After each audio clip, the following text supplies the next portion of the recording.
And I'm CJ Ward. Tonight, a News Channel 3 special report responding to an active shooting and making rescues in what's called a hot zone. New plans are being tested to bring in emergency, fire, and medical personnel, even when a shooter is still in the area.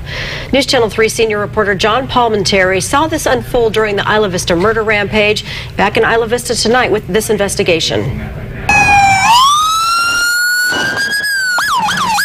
Shots fired, shots fired. 14 ladies from medics code 3 Hannah Kitchen. Without warning. Spot for multiple gunshot victims. We need a medics code 3 to Ivy Deli. We've got a gunshot wound. In split seconds. 14, we need a second ambulance for another gunshot wound at 6553 Pardo, Ivy Deli, mark code 3. An active shooter can kill or seriously wound countless people. And we have 30 down on the corner of Segovia and Del Norte. I need 3 ambulances here. The new approach is that we will engage as rapidly as possible. Santa Barbara County Sheriff Bill Brown saw it firsthand May 24th during the mass murder rampage by Elliot Rodger in Isla Vista. In the end, 7 were dead, 13 wounded, and some of the casualties were down, clinging to life and praying for a medic.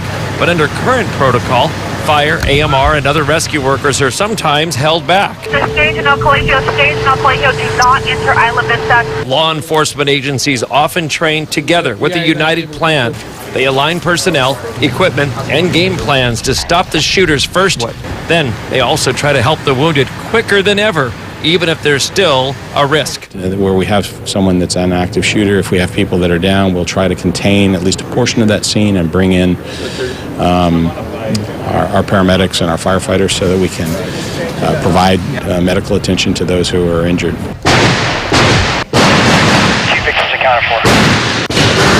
1 suspect down in M building, M4. Sheriff SWAT team members at this school shooting drill also work with fire agencies. Go left, go left, go left, go left. To help wounded victims if a shooter is moving and the area is no longer what's called the hot zone. In Isla Vista, frontline deputies secured the wounded with their weapons drawn and cleared medics to rush in some cases before getting an all clear.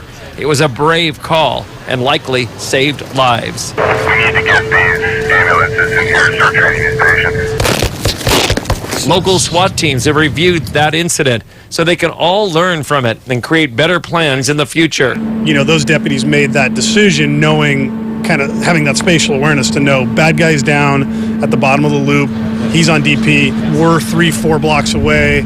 We feel good that we can provide enough security for the fire and the medics to come here. And that's what we're working towards. I mean, we're constantly evolving. Inside the Santa Barbara Police Department SWAT unit, the Bearcat, are protective shields. I held an older one up. It was heavy, awkward, and to move, protect myself, and aim a weapon, it would be very challenging. Pretty heavy, and then You'd have to hold this and then try and do a rescue. or have your gun out, you know, to have this in one hand. Like, we'll train to do this, to where, you know, we might move up like this and have our gun out. Yeah. But it's pretty unwieldy. I mean, The lighter shields have top-rated rifle plates for protection and can be linked together as a barricade to save a civilian or an officer that's been injured. you can take this, drop it down in front of somebody that's injured, work on them, or get a couple guys. You know, if you get 3 guys out here, you know, 1, 2, 3 shields, medics working on a person here real quick. We have a lot of trained medical personnel who want to get in there and help, but there's no way they're going to go into a hot zone. The Armored Rescue SWAT vehicle is the biggest shield of them all. The ARV was a huge game changer. You know, if we can get and put this piece of armor in between the bad guy or bad guys and the citizen or the officer that's down, this is going to increase the chances of saving a life 100-fold. You know, we're going to get them out of there as quick as we can.